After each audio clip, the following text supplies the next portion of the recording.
How's it going, everyone? My name is Jonny Roses. I'm a community manager at Bethesda Australia and New Zealand, and I'm here as part of GCAP to talk to you about all things social media. So specifically, the title of this talk is Breaking Through to a Global Audience, Building an Online Community and Social Media Presence in the Video Games Industry. And yes, we are going to be talking about these topics through the lens of our Bethesda Australia and New Zealand or ANZ accounts, because those are the ones that we manage here locally, of course. But when it comes to our ANZ Twitter and our ANZ Instagram, those are accounts that can be viewed by anyone in the world. So we are trying to create content that appeals to people globally. If someone engages with our content, whether they're in the US or Canada or in parts of Europe or here at home in Australia, New Zealand, that's still a benefit for us, and we're trying to do that as much as we can. But we, of course, still try and engage with our ANZ followers and community specifically, and that's part of what we do. But this talk specifically is going to talk about kind of appealing to the world at large and just generally building a community and a social media presence in the games industry. So let's talk about some intro and background first. Intro and background behind me, of course, and also our Bethesda ANZ account. So who am I and why am I here? A little bit about me. As I mentioned, my name is Jonny Roses. I'm a community manager, or at least one of the community managers at Bethesda Australia and New Zealand, and I've been here for a little over 2 years now. And before that, I was the legal and policy lawyer at the Interactive Games and Entertainment Association, or IGEA, and you might have heard of them. I also make YouTube videos as a hobby. This started well before I joined the IGEA and well before I was at Bethesda, and I think it was really where my love and passion came from in terms of building an online audience and talking with the community online on platforms like YouTube and Twitch and whatnot. So that's where it really started. And then it eventually led me to working at Bethesda, because one of the pieces of content or the games that I covered was Fallout, which of course is a Bethesda game. And it kind of just led me to the company. So those two passions of mine, gaming and loving Fallout, and also talking with the community and building an online audience, it just melded together very well.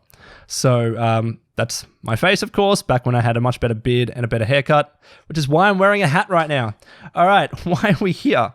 To talk about social media and building an audience, of course. So a lot of you likely watching this talk are either you have a social media account or accounts, or you're looking to build one to try and promote your game or whatever it might be, or project. So generally, we're just going to be talking about social media and what is involved in building an audience and actually creating an account from scratch. Because when I joined the company, we didn't have a Twitter and we also didn't have an Instagram account. Before then, it was just our Facebook pages, which of course, completely different platform when it comes to Instagram and Twitter. So when we created those accounts, we had to go through all the processes and the steps I'm about to cover in terms of creating this account, setting a tone, deciding what content worked for us. All that stuff that we're about to talk about, I was personally actively involved in, and also other community managers here were involved in, of course. But that's what we're going to be talking about today. So content is going to include establishing new social media accounts or channels for the very first time. That's a very daunting process, but it's definitely exciting, and we'll cover that. Setting a tone and voice, something that I believe is incredibly important, especially in 2020 when it comes to social media channels. Determining cadence and content, so essentially how often are you posting and what are you posting. Writing copy and social, so when you have the content or when you have the asset, how are you actually writing about that content? What is going into your post or your tweet, whatever it might be. And engaging with your followers, so once content is live, how are you engaging with your followers after the fact? And a lot of the stuff that I'll be talking about today, it might not necessarily pertain to you. Again, we are talking about this through the lens of our accounts and what has worked really well for us. But hopefully a lot of this content or this information is general and will help you in one way or another, even if it's just one of those points or a couple of those points. So our social accounts, we have our Bethesda ANZ Twitter. That is 2 years old. So that was the first account I helped create when I joined the company. And then after that, once our Twitter was settled and it was working well, we created an Instagram account. So that one is just 1 year old. And as I mentioned beforehand, we had a bunch of Facebook accounts. So not only with our Bethesda ANZ specific Facebook account, but we have a bunch of brand specific accounts. So Doom, Fallout, Elder Scrolls Online, we manage the ANZ or Australian and New Zealand versions of those brand accounts. So establishing new social media channels. This is something that again, I went through along with the other community managers here at the time, and it is nerve-wracking. There's a lot of mistakes that I think, those of you that have created social media accounts, there's a lot of mistakes that you can make.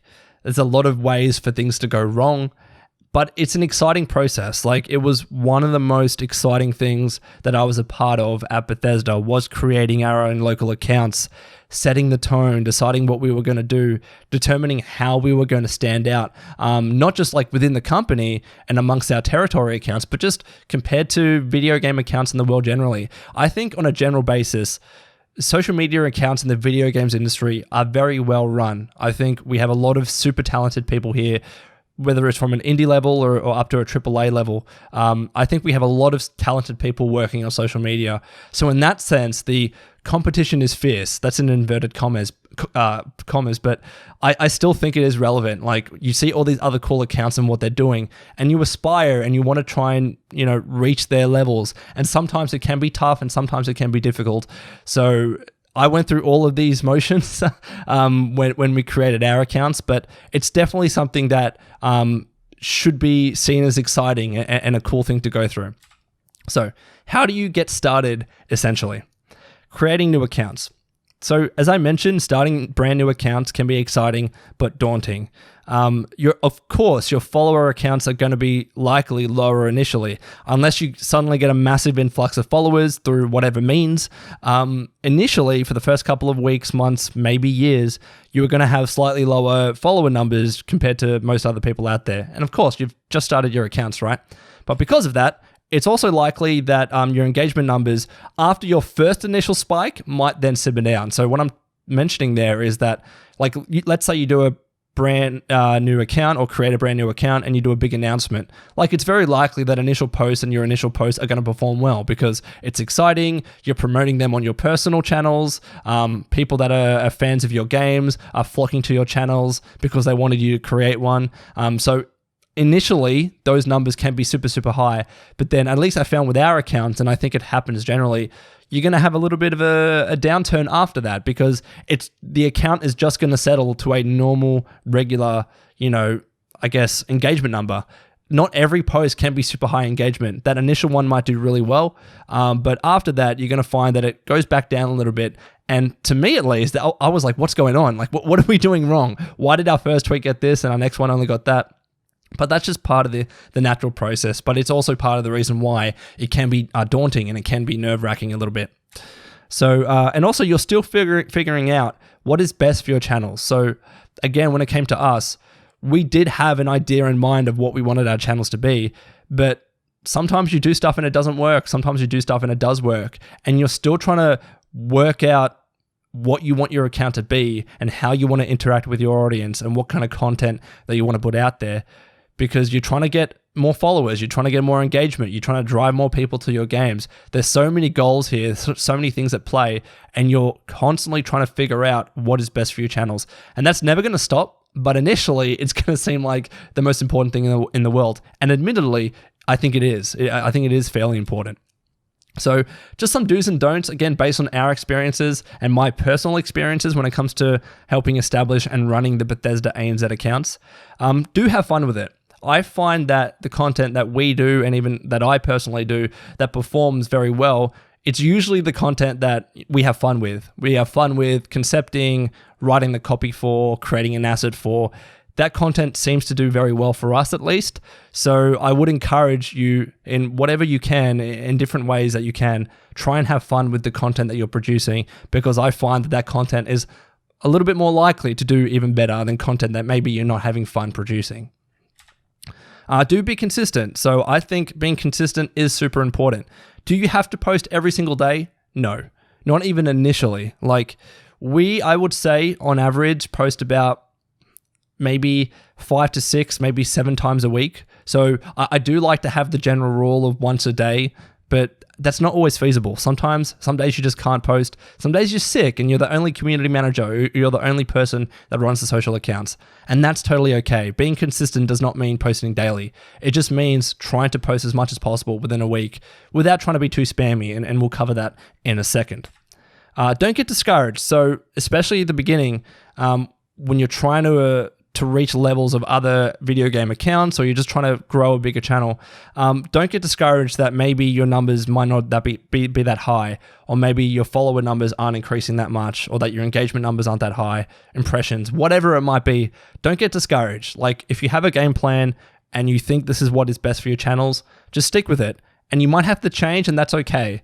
But when I personally get, burrowed down into the engagement numbers and the nitty-gritty, it's not healthy. I don't believe, and I don't believe you should get discouraged just because you're not hitting certain targets that you might thought you could hit at launch, because things change all the time, whether it's for your games or just the video games industry in general. And don't expect every post to get high engagement. I laugh because I was of this opinion when I first helped create these accounts.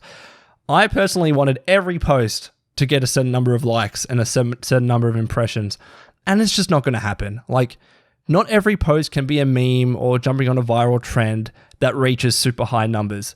That was something that I had to learn very fast, and that it's actually more important to have a balanced content calendar where some posts are just about informing your audience, and then other posts are about trying to reach higher engagement numbers. And we're going to cover that in a second. But just as a general rule, don't expect all of your posts to do super well.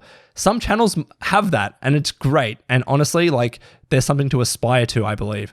But not every account can be like that. Our accounts are definitely not like that. Some posts do really well, some posts don't do as well. But that's totally okay. Like, you can't have such a high expectation or standard of you for every single piece of content that you do.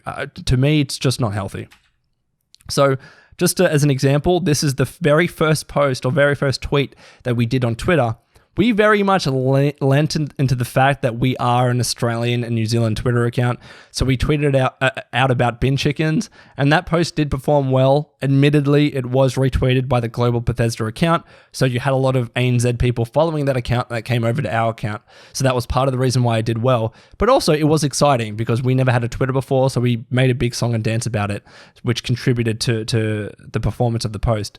But it's also to kind of indicate that initially, we were very much like, this is going to be like Aussie channel, and we're going to really lean into that with a lot of the posts that we do. We kind of peeled back from that because it gets a little bit old.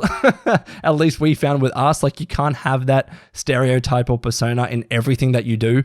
Sometimes it works, sometimes it doesn't, but that's how we very much started when it came to our accounts. And then this is a recent post that we did.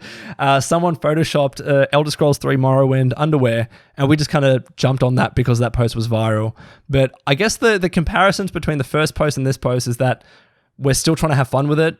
Like, our content and our voice and our tone has definitely changed and shifted slightly, but we are still trying to, at least partly, be memey, be jokey, try and be a bit more laid back, and also just have fun with the content that we're producing. So, setting tone and voice. Who is your account? You're going to hear me talk about social media accounts like they're a person or like they're a personality. And again, this can differ depending on you and your company and the game that you're trying to produce and what you're trying to do. But at least, like, from my perspective, I've found, whether it's from watching our accounts grow or just observing other accounts in the video games industry, having an account that has a personality and a bit of a flair to it seems to work better than not having that. I believe, like, the accounts that do have that personality and that try and be a person and be relatable tend to perform fairly well. And it's something that I've kind of shifted towards. And we did start that way, but we definitely realized that having that personality worked really well for us, and I think it works really well for a lot of people. So that's why I talk about social media accounts having a personality, and just like not just being a page, but actually being a page that's run by human beings, because it is, right? So tone and voice are important. Soon after creating your accounts, this should be one of the first questions that you answer. In fact, I would say it should be the question that you answer before you create your accounts. Like, when you're planning things, when you're deciding not just what content that you want to do or determining the reasons why you're creating your accounts, but deciding how your account talks, the tone that you adopt, the voice that you adopt. It's so important. And again, it's something that can evolve, but initially, I believe it's a good thing to have a good idea of how you want your account and how you want your channels to actually speak to people, because it's very much going to influence who follows your account and who engages with your followers. Like, of course, you want to try and have a good idea as to your existing audience or to the audience that you want to appeal to.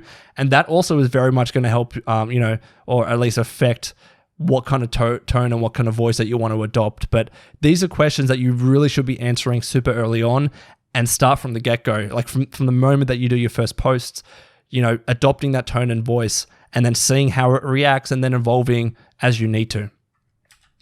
So the answer, at least for us, can differ across platforms. So for our Bethesda ANZ accounts, I find the meme and the laid-back attitude works super well on Twitter, and that's probably just because of the way Twitter is as a platform. But that doesn't work as much. Sometimes it does, but we try to be less memey and less jokey on our Facebook and Instagram. When it comes to Instagram, for example, I find that the posts that do well are the ones that just have good content or have good assets. Like when we share a really cool cosplay or a really cool, community creation of some sort, the ones that have like a positive and bright and colorful and just really cool images to look at, those tend to be the ones that perform well, not necessarily the jokey meme posts. I find with Twitter, the emphasis is way more on the actual copy itself and the actual, like what you're actually saying. Instagram is a little bit different, I think. And Facebook is everywhere in between, to be honest. Some things to consider. As I mentioned, I believe having a personality is important. It's something that we've really tried to adopt. Like Bethesda ANZ, in my eyes, is a person, is not just a social media page. It is someone or something that is trying to appeal to people and talk to people.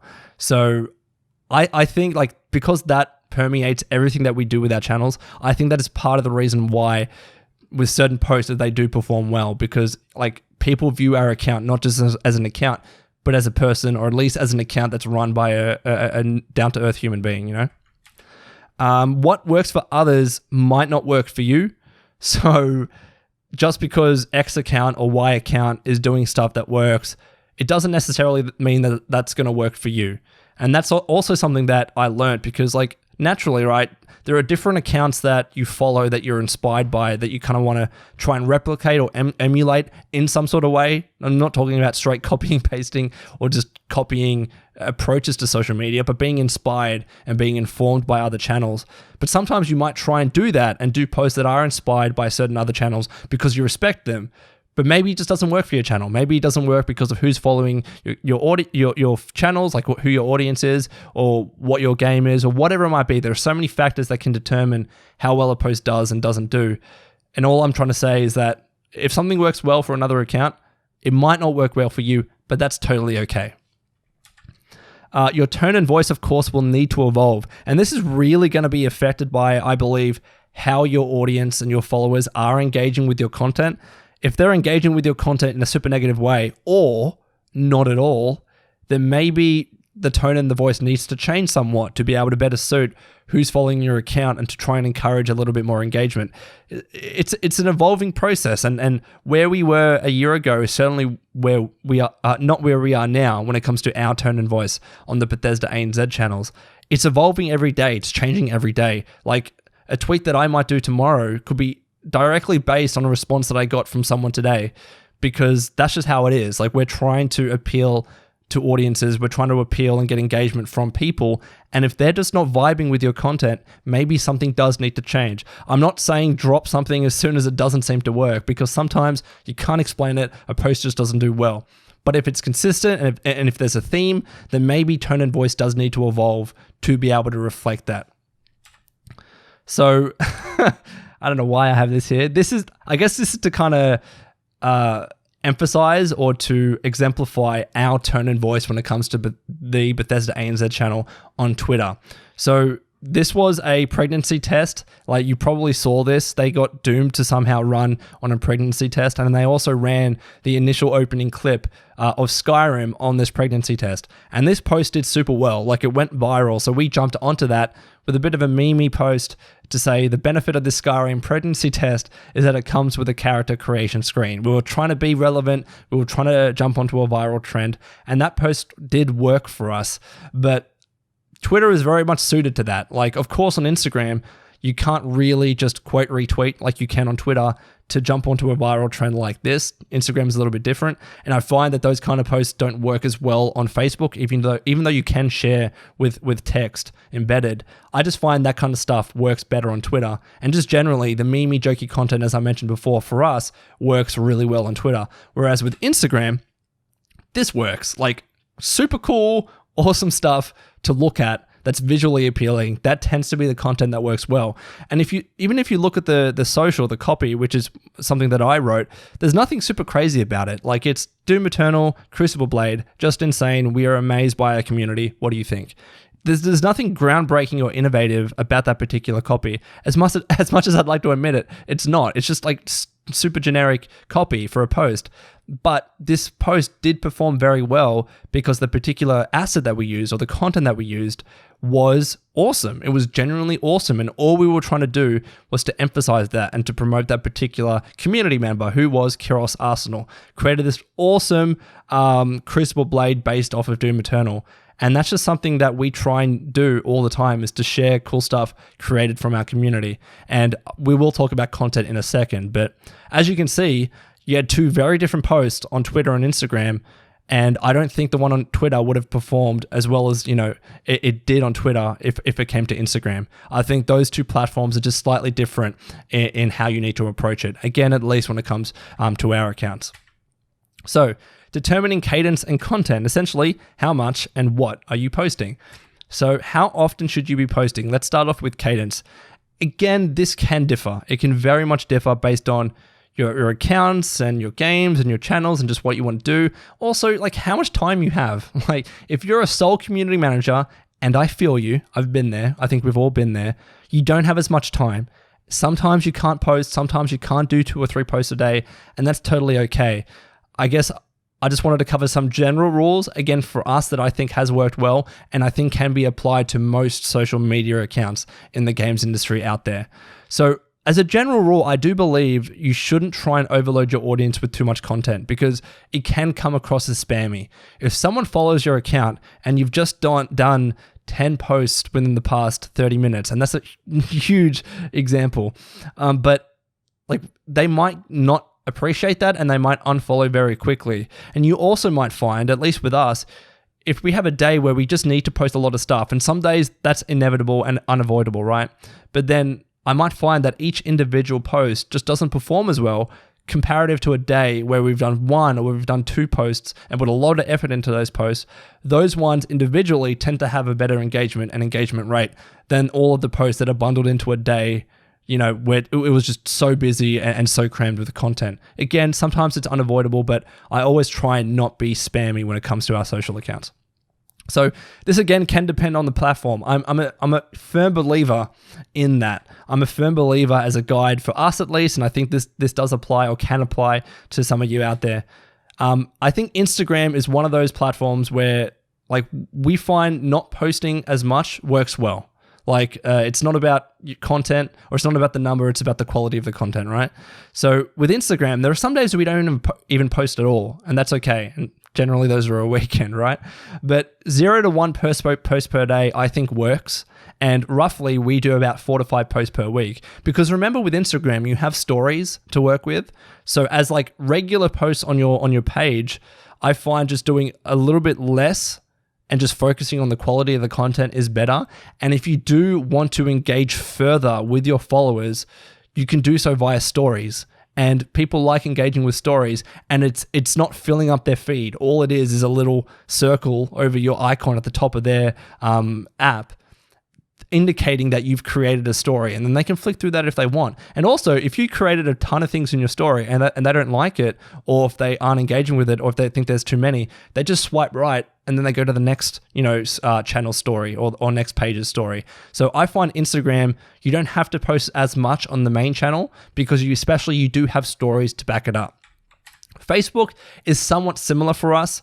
We find ourselves posting a little bit more on Facebook because Facebook for us is one of the important things that we do with it is to inform our community when it comes to like patch notes and updates and stuff. And sometimes you just need to post about that stuff, even if it seems in a particular day you've just overloaded your audience with content. Again, sometimes it's unavoidable, but also Facebook has stories too. So if you do want to engage a little bit more with your audience, you can do so via that method. But Twitter is of course different, but I think with Twitter, the platform is just set up in a way where you can post a little bit more per day, and we do about 10 to 13 posts per week, and it just performs well. And maybe it's just the way that how quickly the timeline moves on Twitter and how quickly people read, engage, and then drop content. I find that posting a little bit more on Twitter is okay, and we still can keep up a higher engagement. Maybe not so much when it comes to Facebook and Instagram though. So what should you be posting? Essentially, what content should you be posting on your channel? This is distinct from the actual copy or the text itself. That's going to be the next section. But the actual content or the actual asset that you're using. So it's an image or a GIF or a video. What are you actually posting? Again, I think it's best to have a balanced content calendar. I think one of the mistakes that I personally made when it came to our accounts is that I tried to be too memey and too jokey initially. And when all of your content is just that one thing, each individual post just doesn't have that impact anymore. And also it can get a little bit tiring for people following an account that is constantly doing that. However, I will say some accounts can do that and it works great for them. And again, it's situational. It depends on so many different things. I guess in our experience or in my experience when it comes to our Bethesda ANZ accounts, I found having a more balanced content calendar is way better. And also, like, there's stuff that we need to post about. Like, we can't just be all joking all day. And I'll mention that in a second. So not every post, this is related to that, not every post has to aim for super high engagement. There are multiple goals at play here, I believe, especially, again, if you're a video game account and you're trying to promote a game or you're part of a publisher or whatever it might be. So one of the most important things is just keeping your audience informed. So patch notes, updates, server downtimes, new content, tips and tricks, stuff that's actually pertaining to the game that you're trying to get people to actually play. Informing them about the game is really important. And it's typically not content, at least for us, that goes viral and does well. Like the likelihood of just posting a trailer on our channels to go viral is of course way lower than doing a meme or like jumping on a viral trend. Like I showed you some examples of before. It's less likely to happen, but that's okay because that shouldn't be the only goal of your social media account. Like patch notes are really important. Letting your audience know if there's a downtime with a server, that stuff is super important and it needs to get out there. So it should form part of a healthy content calendar, I believe. Promoting the community. So fan art, cool creations, streams, videos, etc. I would say that this is our bread and butter. I'd say most of our content is this point, is actually promoting the community, particularly on our Bethesda ANZ pages. So every day, I would say every day, sometimes even on a weekend, I'm just like browsing Reddit because I like to. I enjoy doing that. So it's browsing Reddit or Instagram or whatever it might be and just looking for the cool stuff that our community has posted. So whether they spent hours upon hours in creating a particular cosplay or doing a particular piece of digital art or a hand drawing, whatever it might be, that's the kind of stuff that I believe it's super important for a game account or for a publisher account to be promoting and to be posting, because these are the people that are playing your games, they're engaging with your content. And I think promoting that and to showing that you care and showing that you actually see their stuff, and not just see their stuff and liking, but also asking for permission and saying, hey, is it okay if we promote this because this is super cool? I think that's really important for any account to do. So it's something that we really try and focus on literally every single day. I'm personally in a Reddit or whatever it might be, trying to find cool content to be able to post, not just to get content and just to get engagement or whatever. Of course, naturally that's part of it, but the ultimate goal of play here is to find cool content from our community and to post that, because they're our lifeblood. Like, they're the reason why we are here. So we're trying to support them as much as possible.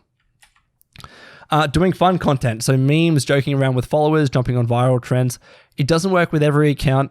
Sometimes it works sometimes, like on the off chance or rarely, and then sometimes for some channels they can do it all the time and they get crazy engagement, right?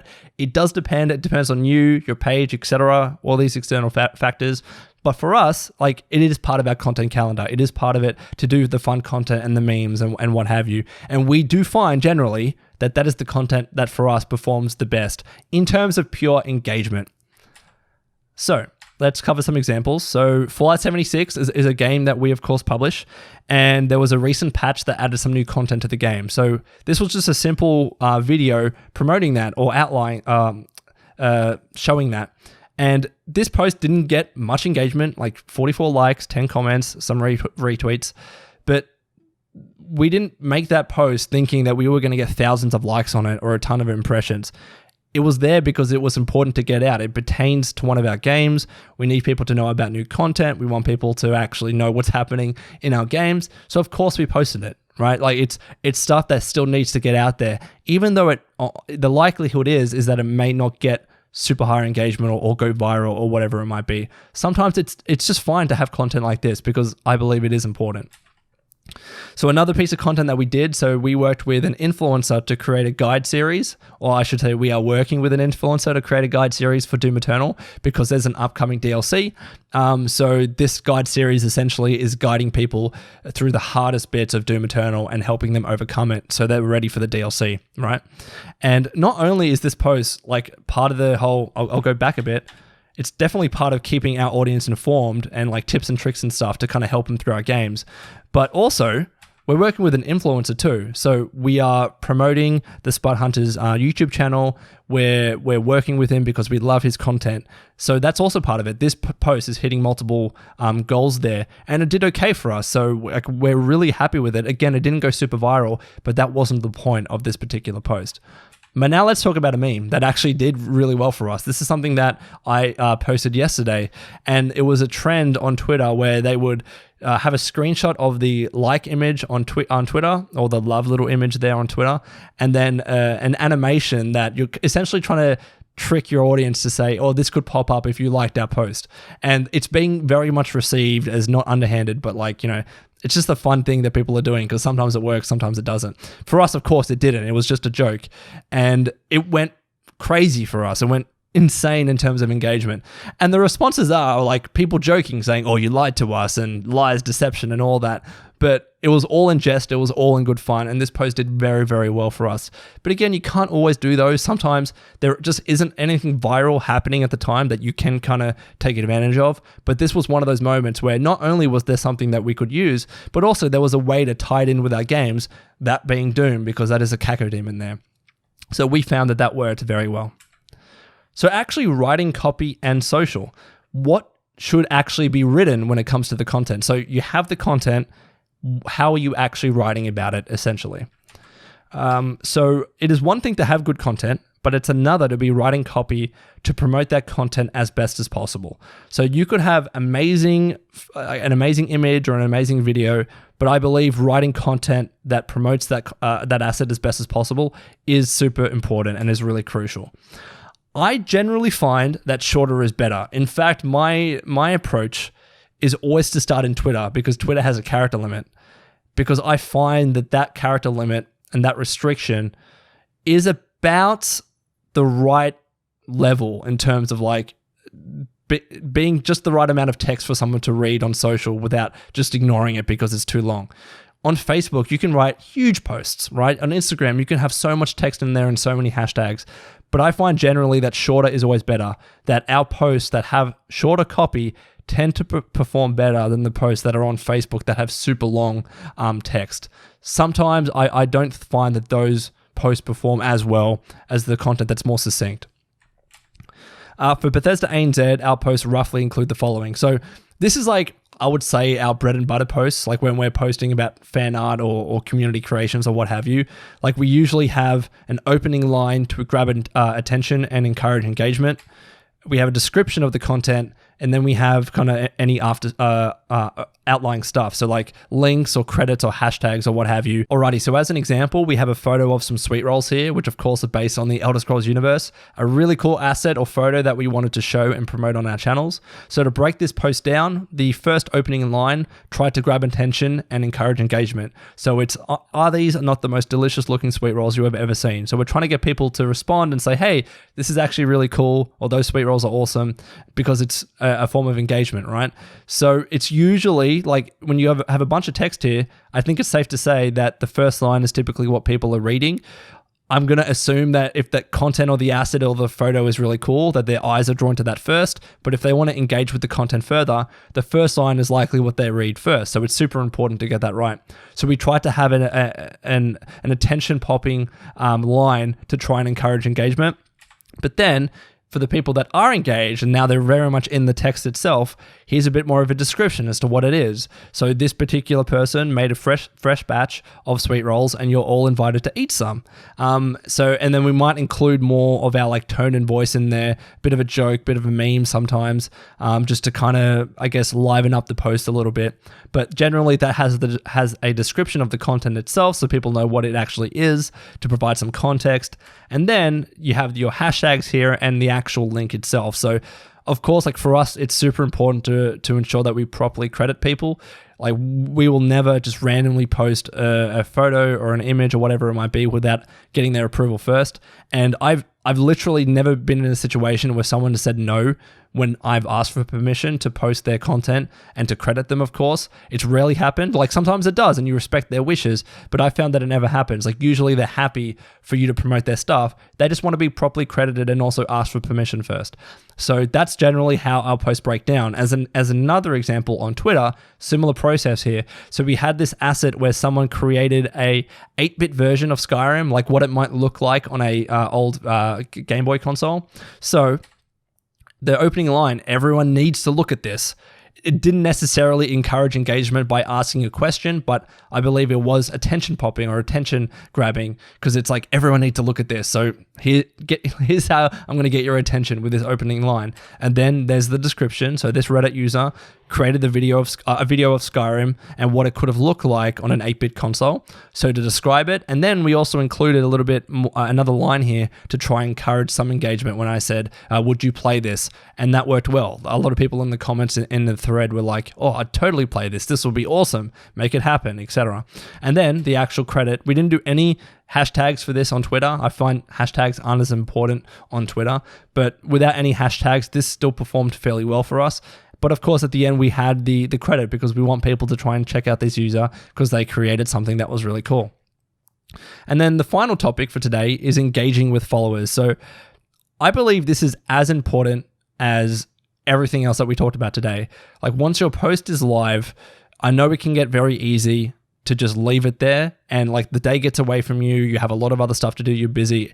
I've done it all the time. Like there's no way I'm going to sit on a high horse here and say you should engage with your followers. But generally it is important and it's something that we try and do as much as possible. So generally here, the importance of engaging with your community, it's crucial. I think it's one of the most important things as part of running a social media account and building social media pages. So engaging with followers who are actively replying to your posts is really important. It's showing you care. It's showing that you're reading what they're saying.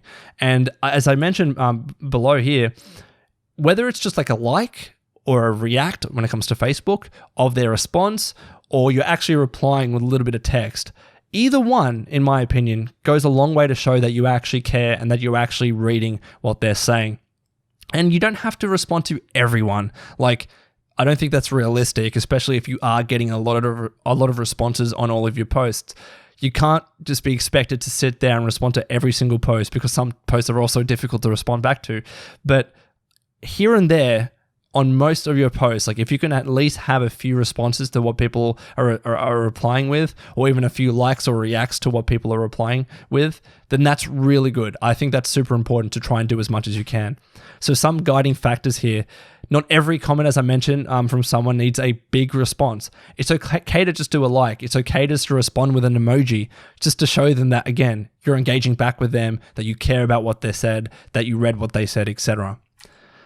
Responding is also another outlet to emphasize your tone and your voice, and to also further promote the content. So for the first bit there, like if you're trying to set a certain tone and voice when it comes to your content, pretty much anything that you post is an outlet to do that. So whether it's a standalone tweet or a post itself, or whether it's a reply to someone else's reply, it's a great way to embed and to emphasize the kind of tone and the voice that you're adopting for your channel.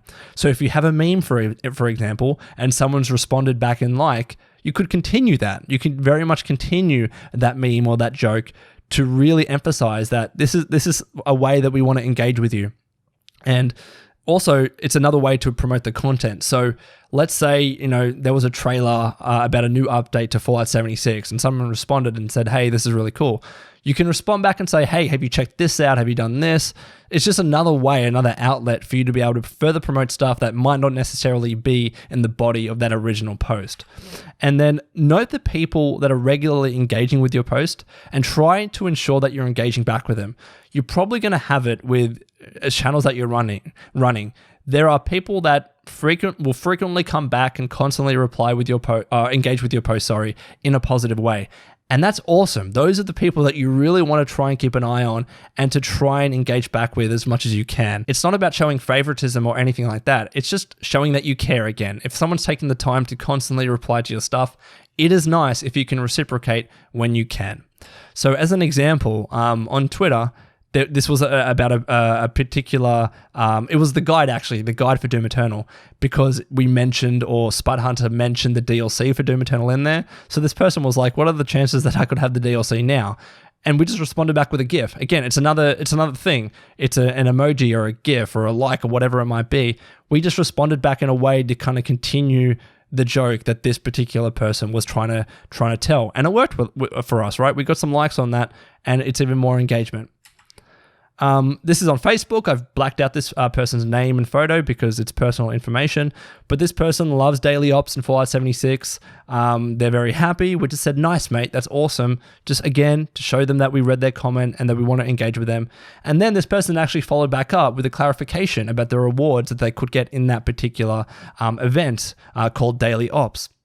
And then we were able to provide that clarification. So we opened up that line of communication, and that allowed us to, again, go back to that person and actually continue a conversation with them and inform them about a bit of the game that they didn't know about. So that was a really cool interaction that I just wanted to emphasize here.